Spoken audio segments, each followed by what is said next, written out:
Дүйнөдөгү эң сулуу, эң назик аял заты кош бойлуу эне деп айтылат.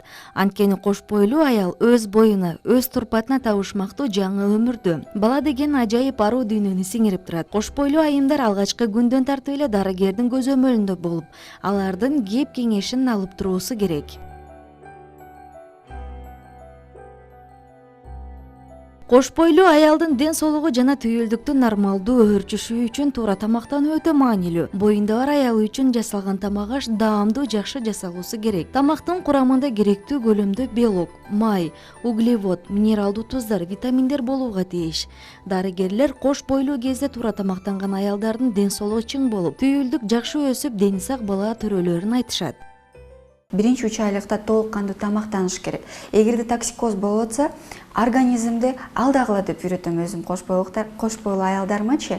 Аз-аздан, бат-баттан тамактануу, аз-аз порцияга бөлүү. Өзүнүн бир порциясын 2-ге, 3-кө бөлүп тамактануу. Ошондо ар бир 2-3 саат сайын кичинекей порция салат, андан кийин жеңил паренный тамак. Күнүнө сөзсүз эт кеш керек. Себеби эт бул гемоглобин болот, кан болот аялга.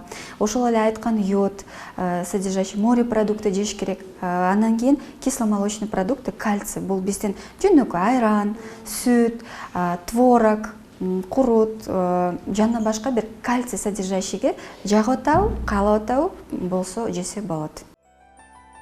Кош бойлуу айымдар оор көтөрүүдөн ашыкча кофе, кою чай, шоколад, калемпир, морч, айтор кан тамырдын көлөмүн ичкертип, кан басымды көтөргөн тамактардан алыс болуусу кажет. Ашыкча кабатырланганга жана жинденгенге да мүмкүн эмес. Анткени мунун баары түйүлдүктөгү балага терс таасирин тийгизет.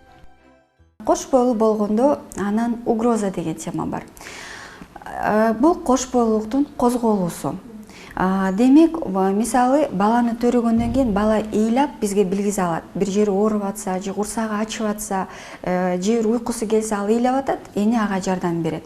Ал эми кош бойлуу мезгилинде ичи аялдын ичи бели оорутса, тонус деп коет, же бир кынынан кан келсе, булар бардыгы ушул угрозанын признактары.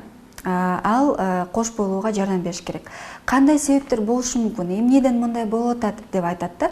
Бул эң биринчиден гормоналдык баягы организм кош бойлуу болгондон кийин полностью кош бойлуу мезгилде башкача гормондор иштеп чыгара баштайт. Прогестерон, ХГЧ өсө баштайт.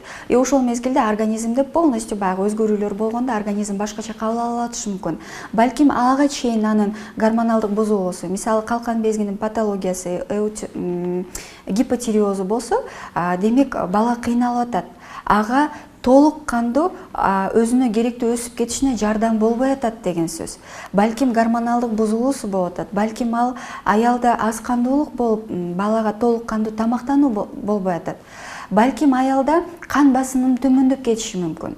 Ал мезгилде да аял кыйнала берет, анын ичинде бала да кыйнала берет. Кош бойлуу кезинде көңүл буруучу нерселердин бири бул кийим. Тар көйнөктөрдү жана такасы бийик бут кийимдерди кийүүгө болбойт. Кыспай турган кенен кийим-кечелерди кийүү зарыл. Кийген кийимдин дагы кош бойлуу айымдардын психологиясына таасир тийгизерин психологдор айтат. Албетте, кош бойлуулук бул өтө назик мезгил. Кийген кийимдери, жашаган чөйрөсү, даже тамак ашы, идиш аяктар, спальный, курчап турган чөйрөнүн баардыгын этикалык, эстетикалык жактан аябай кооз болуш керек.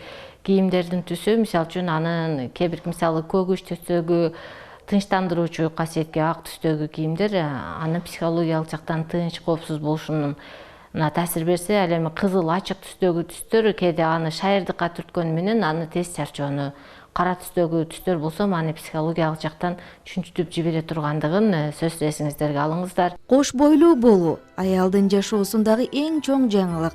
Бул кабар аялдын мүнөзүн, түрдүү нерселерге болгон көз карашын, ал тургай бир калыптагы жашоосун да өзгөртүп, жакшы нерселерди талап кылат. Кош бойлуулуктун ийгиликтүү өтүүсү жана болочоктогу баланын ден соолугу жакшы болуп төрөлүүсү үчүн эне дагы жакын арада жардам берүүсү керек. Роза Эркинова, Уларбек Мужиев, Ар Отан көрсөтүүсү.